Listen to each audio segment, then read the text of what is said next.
birds chirping. This is Canada's National War Memorial on Vimy Ridge.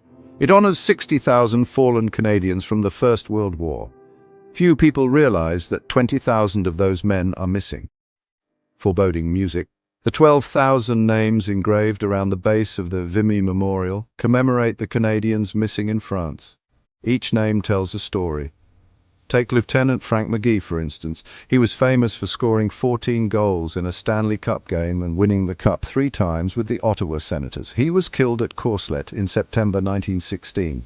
He had a recorded burial, but it was later lost. His brother Charles was also killed at Festubert in 1915 and has no recorded burial. Both brothers are on the monument. Here's another story. Private William Johnstone Milne, a Victoria Cross recipient. He was a Scot living in Saskatchewan when he enlisted. He was killed in action on April 9, 1917, the same day he won his Victoria Cross for his bravery. He was buried near Thales, but today he has no grave. Sorrowful music. Each missing man is an unfinished story, and for their loved ones at home, they simply vanished. I'm a military historian, and I've been touring the old Western Front for 30 years.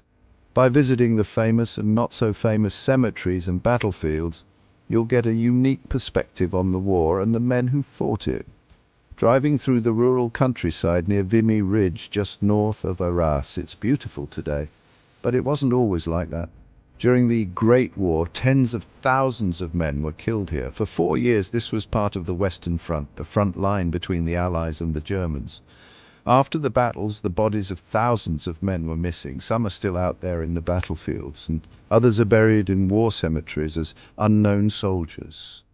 We're at Cabaret Rouge British Cemetery near Vimy, one of the largest war grave cemeteries on the Western Front. It contains graves of unknowns. 7,500 burials, and 60% are unknown.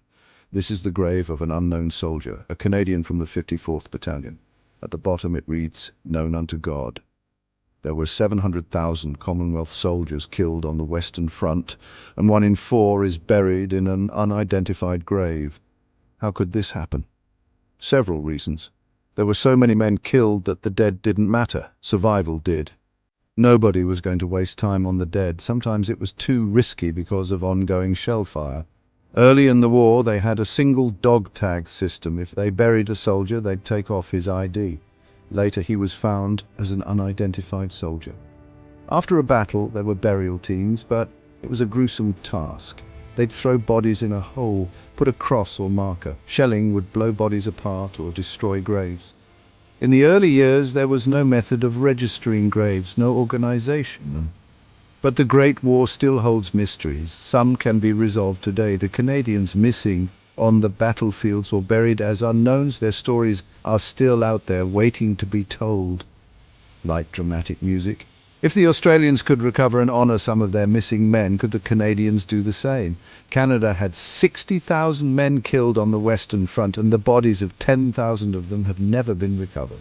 It's time to uncover their stories and give them the honor they deserve. Soft dramatic music. Remembering them isn't just about the past, it's about honoring their sacrifice and ensuring their stories are never forgotten. Thanks for joining me on this journey. Until next time, keep exploring history.